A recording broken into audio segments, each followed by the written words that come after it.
in some way or another, we have to let go and die to our idea of ourselves. And in my own life, I walked into everything that looked like nothing. And what I found is that the best that was possible, the best that life could offer, came through. And in walking into the death, what I found is that it's all life.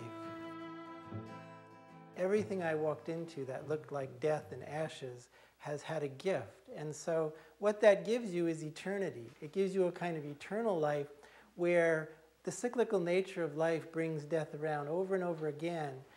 And what you find is that you give yourself to it over and over again. And like a memory, you remember how to die again. You remember how to surrender again. And in that, you find renewal. And the pain in life comes with avoiding that death. It's a kind of useless suffering, and we can't avoid it anyway. Surrender is an inevitable possibility. So we're in the best seat in the house to learn that.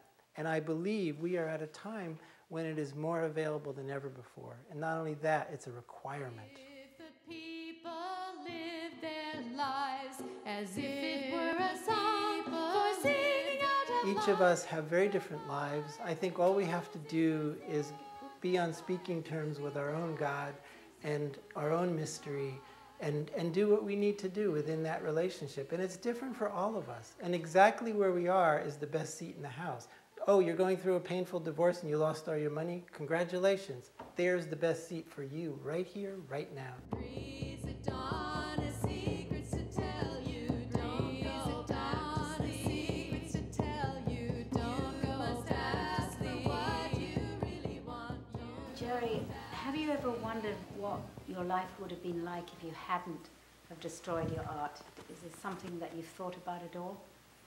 More than any other thing, what would have happened, I believe, is nothing.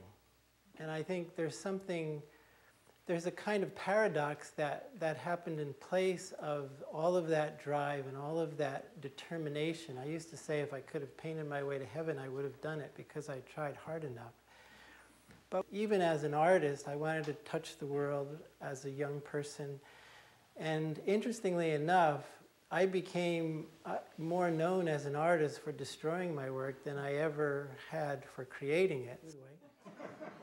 But more than anything else, I was excited by something larger, and I was already beginning to talk that way. I mean, I was in a loft building full of artists, and I was talking that way, but I didn't even know what I was saying. I just felt excited by some other possibility.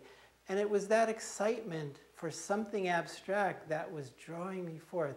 And it's difficult to say what that is or what that was, but I think it was this outrageous trust that nothing offered everything.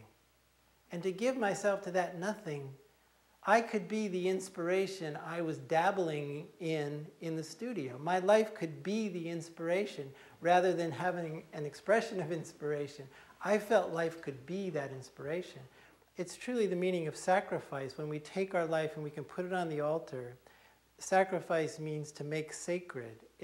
There's something that gets sanctified and is returned.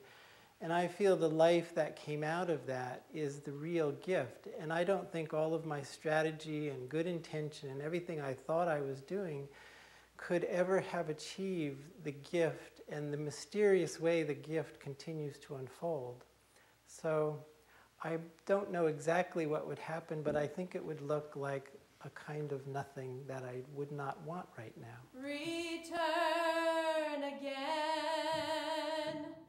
Return again. Return to the land of your soul.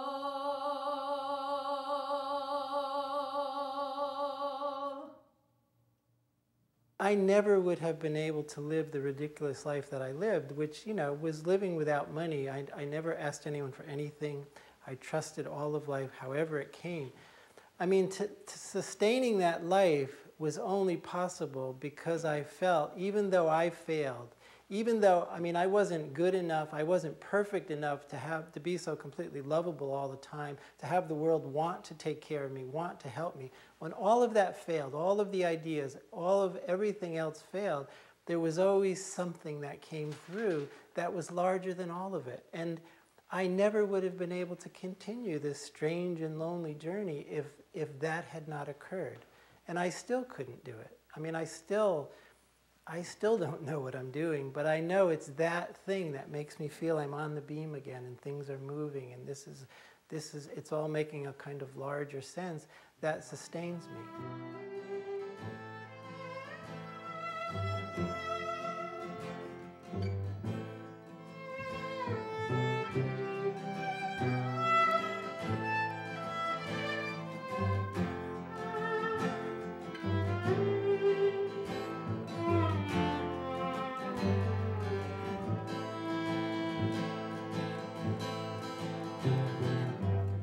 We slowly drove, he knew no haste, and I had put away my labor and my leisure too, for his civility, for his civility. We can walk into our death one good time, and it's different for all of us. I mean, it's just like walking into the thing you least want to walk into because it's right in front of you, not because we've sought it out, because here it is.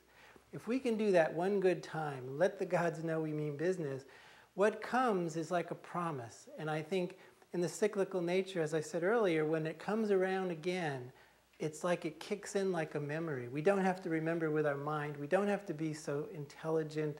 We don't have to be so good, so perfect. We only have to trust that here we are again. And it's always different. I mean, the way it comes around will terrify us newly every time. But what we can get good at, what we can retire into, is the ability to trust that surrender and to have it wash over us like a gift. And it's always a gift. It's about grace. It's not about effort. But I think it's about every bit of courage we can come up with to meet that gift halfway, and that's enough. Return to what you are. Return to who you are. Return to where you are. Born and reborn again. Would you talk about the moment at which you began to create again after you destroyed, when you sort of began making art?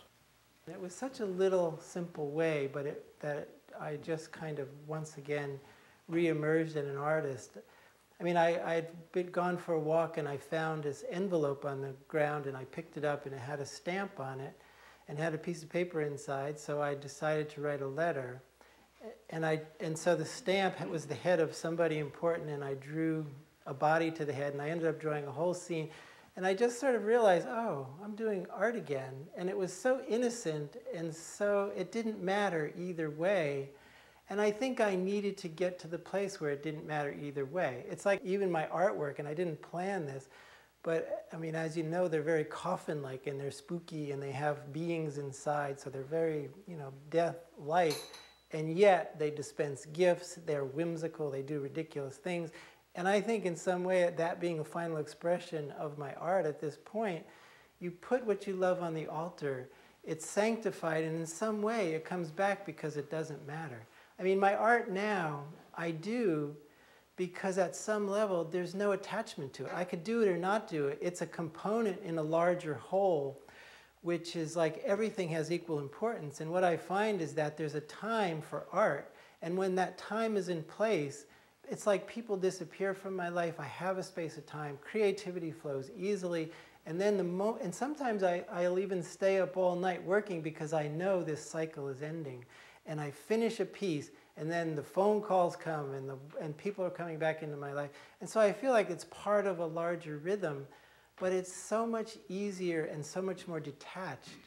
It's almost effortless the way it happens now. And it doesn't have that will and drive. And there's a kind of, I'm always surprised by the largeness of the expression that comes through because it includes all aspects now rather than